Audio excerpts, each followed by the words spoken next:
It'll vary across the continent. I mean, the oil producers, for instance, the big ones that are heavily dependent on petroleum exports of crude, and in some cases product, will have to adjust their revenue flows, the fiscal receipts. It'll impact on their growth rates. That'll come down a bit. A lot depends on the trend price of oil as it works through 2009 and onwards, obviously, as to how much adjustment will need to take place. For importers, of course, it's much more dramatic on the one side, because they have made, in effect, a net saving as the price came off from $147 a barrel down to the $40, $45 range. So they're getting a sort of a little bit of an impetus. Now, if you take specific countries, some of them had budgeted their fiscal annual proceeds at a price higher than the current oil price. So they will need to revisit those arrangements. How is the price of oil correlated with an oil exporter's currency? The oil is priced in dollars for the most part, almost universally the case. So depending on the country, I mean, if they have a weak currency, it's one thing. If the currency is stronger, then it's a different effect, naturally. But generally, they take US dollar proceeds, and then these are converted and used for domestic requirements. But the key problem for them is that the total receipts, and therefore the inflows on balance of payments, are going to take a much lower profile this year than was the case last year. Let's hone in on the individual countries now. Angola has just overtaken Nigeria as the top oil producer in Africa. How is this shift in power going to be influencing oil production in Africa? I keep hearing this mythology about Angola overtaking Nigeria. Firstly, it's not true. There was a moment not long ago, due to the problems in Nigeria, in the Delta, the fact that capacity wasn't being produced at the level that it existed, and that allowed Nigeria's crude oil production to go down while Angola's was rising, and there was a moment when they were ahead, Angola above Nigeria. Firstly, that's the fact. Secondly, Nigeria is back and moving its production up. It's going through reforms. There are some serious problems in the Delta, obviously, about conflict and the impacts on onshore production. There's new deep water production coming through. It's a country that's under quota as well with OPEC, which is now cutting. Angola, however, you must recall, has just joined OPEC and in fact chairing it this year, 2009. And Angola's got potential to grow its production. And the issue about the relative relationship on the one side and power politics or something on the other, I see as a media hype.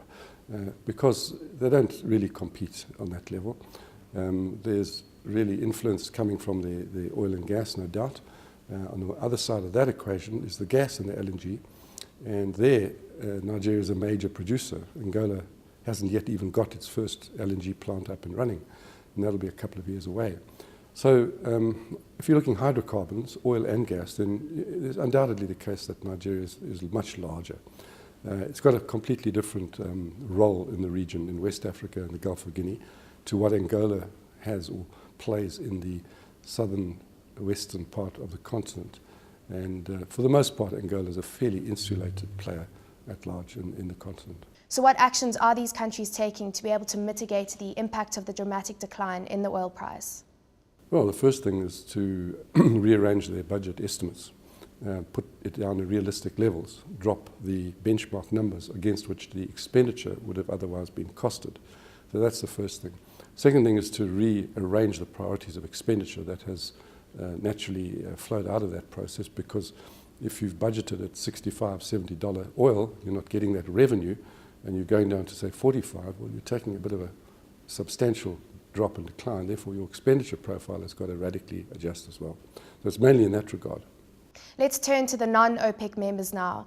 If they don't cut production, how is this going to be impacting demand for African oil? Most non-OPEC countries around the world seek to produce at maximum, whether the price is running up or it's down cycling. If you're looking at Russia, which is either flattening or seeing some decline in production this year, it's not going to join, it doesn't look like to us, OPEC in order to accommodate the cuts that OPEC has done or sought or would like to have further enhanced. Other non-OPEC producers, for instance, Colombia or Norway or United Kingdom, they will continue to try and produce at maximum. They all have the interest of maximising their own revenue, even in a soft crude price environment. So how's their strategy to maximise production impacted African oil exporters and their relative competitiveness against the non-OPEC members? Well, there is at the moment a bit of demand destruction in oil going on around the world, very slow growth for oil demand, and that's reflected back in price. So it doesn't really directly impact the African oil producers' supply side. That gets influenced by the investment flow that comes into the countries on exploration, development, production, and so on. And that's been impacted to some extent by the delays in projects, by cancellation of a few to adjust to the current cycle, and in fact possibly also by the fact that you will see a bit of a slow up in the exploration industry, which will have a lagged effect later on in the cycle, and possibly all these conditions combine in such a way that you start to get another supply constraint when the world economy picks up, and a possibility of another run-up in crude prices. Do you have an idea of a time frame of this, when the crude price could possibly go up to the levels that we saw it at last year? You know, oil price forecasting is a very difficult exercise. It's probably like climatology. You can't be sure what will happen, what will come, and a bit like gazing into a crystal ball. So if you do that, you're destined to eat crushed glass. I have no idea as to when it might happen. We had no idea that it would run up as high as it did, and we had no idea that it fell as fast as it did. All of this can change on the turn of a switch often, but it will take time for the crude prices to go up. World demand is still soft, coming down, and we will have to wait and see when the economic cycle turns, and then there'll be a bit of a lag for crude demand to take effect and work its way through the prices.